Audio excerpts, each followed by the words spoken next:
BRS అధినేత KCR పై deputy CM Bhatti Vikramarka fire అయ్యారు. దిగజారుడు మాటలు మాట్లాడుదని హితవు పలికారు. తోలు తీస్తారంటూ నోరు జారొద్దన్నారు. ప్రజలే మీకు బుద్ధి చెప్తారని హెచ్చరించారు.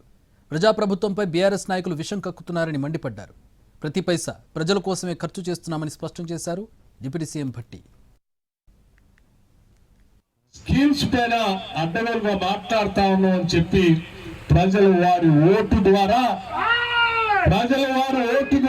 కాంగ్రెస్ పార్టీ సంబంధించిన సర్పంచుల్ని 65% సర్పంచుల్ని రాష్ట్రంలో కాంగ్రెస్ పార్టీకి గెలిపించి పంపించి నీకు బుద్ధి చెప్తే ఇంకా బుద్ధి రాకుండా బయటకు వచ్చి తోలు ఇస్తా అని మాట్లాడుతూ ఉంటే నిజంగా అనిపిస్తా ఉంది.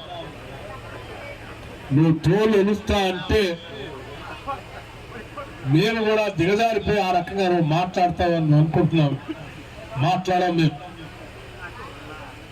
నువ్వు అడ్డగోలుగా మాట్లాడినటువంటి మాటలకి ప్రజా సంక్షేమం కోసం ఈ రాష్ట్ర అభివృద్ధి కోసం మా చేతల ద్వారా ప్రజల అభివృద్ధి చేసి ప్రజల చేతనే నీకు బుద్ధి చెప్పిస్తావు తప్ప నువ్వు ఎంత రెచ్చగొట్టినా మేము నీలాగా దిగజారిపోయి భాషను మాత్రం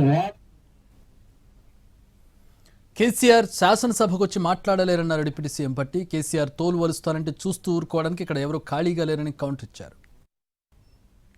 సభకొచ్చి మాట్లాడలేవు కానీ బయట మాత్రం నీకు కావాల్సిన కార్యాలయంలో 10 మంది మనుషులు కూర్చోబెట్టుకొని ప్రజల కోసం పనిచేస్తున్న కాంగ్రెస్ ప్రభుత్వానికి ఆ ప్రభుత్వం తోలు ఒలుస్తా నేను గెలిచానంటే నువ్వు తోలు ఒలుస్తా అంటే చూడటానికి ఇక్కడ ఎవరు ఖాళీగా లేరు. అంత చేతగాని పరిస్థితుల్లో కాంగ్రెస్ ప్రభుత్వం కానీ నాయకత్వం కానీ లేదని 10 ఏళ్ల బీఆర్ఎస్ పాలనను గుర్తించే జనం కేసీఆర్ ఇంట్లో కూర్చోబెట్టారన్నారు డిప్యూటీ సీఎం భట్టి. తాము ప్రతిపక్షంలో ఉన్నప్పుడు కూడా ప్రజా సమస్యలపై గళమెత్తామని గుర్తు చేశారు. కేసీఆర్ కనీసం ప్రధాన ప్రతిపక్ష నాయకుడిగా కూడా వ్యవహరించడం లేదని మండిపడ్డారు భట్టి. ప్రజల పక్షాన ప్రజల అవసరం కోసం శాసనసభలో గళమెత్తి ప్రభుత్వాన్ని నిలదీశాను. ప్రజల అవసరాల గురించి మాట్లాడా.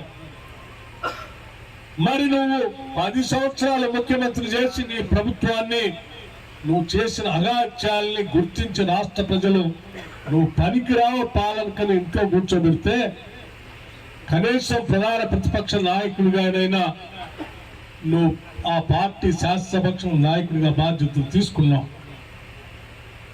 తీసుకునే 2 సంవత్సరాల్లో ఏ ఒక్క రోజైనా శాసనసభకు వచ్చి ప్రజల పక్షాన నిలబడి మాట్లాడేవా అంటే ఒక్కరోజు కూడా మాట్లాడలేదు.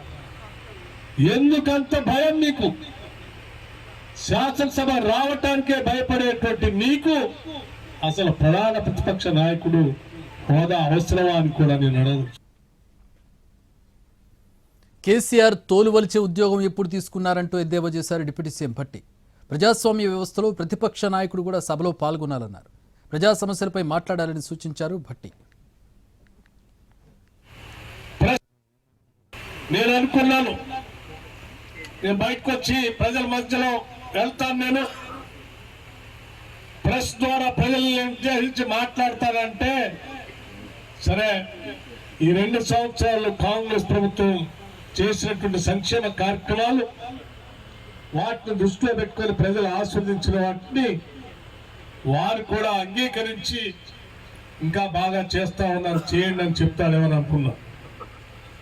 బయటకు వచ్చి ఇక వచ్చారు బయటికి తోలు తీయటం పని అంటున్నాడు.